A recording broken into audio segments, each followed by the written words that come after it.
Itimona leenja karaanii okkubaa itimbona. Yaanoo mataa diinaa gubbaa yaamnee mashakoona.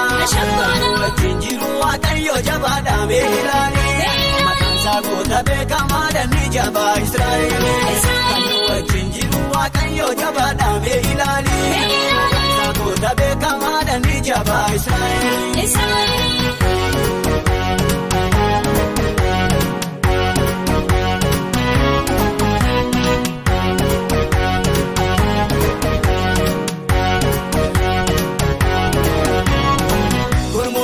Yo baay'atee qabaasaa beeka waaqayyoo saba waamee hin geggeessanii isaaniif qaba kaayyoo galmaan ga'ee gammachiisaa karaatti nambisu inni isa akkasii hin jaallatu gurra sannaa ga'uu dhiini. Ittiin boonaa leenja qaraanii okkubaa ittiin boonaa yaanoo mataa diinaa gubbaa yaamnee mashakoona wajjin jiru waaqayyo jabaadhaa beekilaanii. Goota beekamaa danni jabaa Israa'el. Wajjin jiru waaqayyo jabaadhaa beekilaanii. Goota beekamaa danni jabaa Israa'el.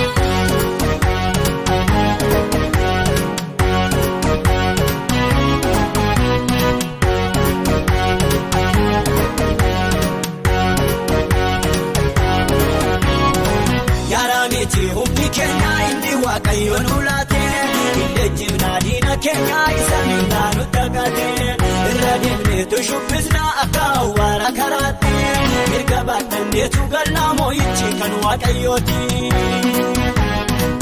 Ittiin boonaa leenja qaraanii okkubaa ittiin boonaa. Yaanoo mataa diinaa gubbaa yaamnee mashakoona. Wajjin jiru waaqayyo jabaadhaa beekilaanii. Maqaan isaa goota beekamaa danni jabaa Israa'el. Wajjin jiru waaqayyo jabaadhaa beekilaanii. Maqaan isaa goota beekamaa danni jabaa Israa'el.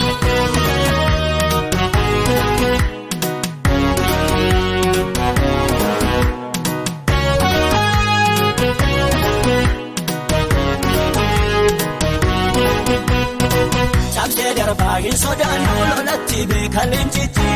Yoosisni diinota keenyaa nu sodaachisu si'achi. Ittiin naannoon nu hin dabarraa gooftaa of dura buufannee. Hidhidheedhaan hin farfannaa biyya kakuu keenya gallee.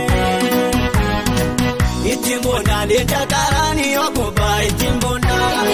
Yaanoo mataa diinaa gubbaa yaamnee mashakoona. Wajjin jiru waaqayyo jabaadhaa beekilaanii. Goota beekamaa danni jabaa Israa'el. Wajjin jiru waaqayyo jabaadhaa beekilaanii. Goota beekamaa danni jabaa Israa'el.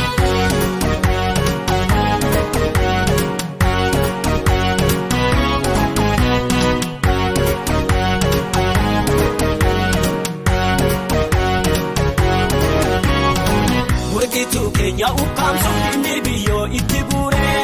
Sufaa sanaa galagasheem Yesuus keenya dura goone. Hammuma daarii lafaatti yaa'ee hinnoo hin dhabanne. Har'a kunoo hundi keenya bisii galataa hammanne. Ittiin boonaa leenja qaraanii okkubaa ittiin boonaa. Yaanoo mataa diinaa gubbaa yaamnee mashakoona. Wajjin jiru waaqayyo jabaadhaa beekilaanii. Maqaan isaa goota beekamaa danni jabaa Israa'el. Wajjin jiru waaqayyo jabaadhaa beekilaanii. Maqaan isaa goota beekamaa danni jabaa Israa'el.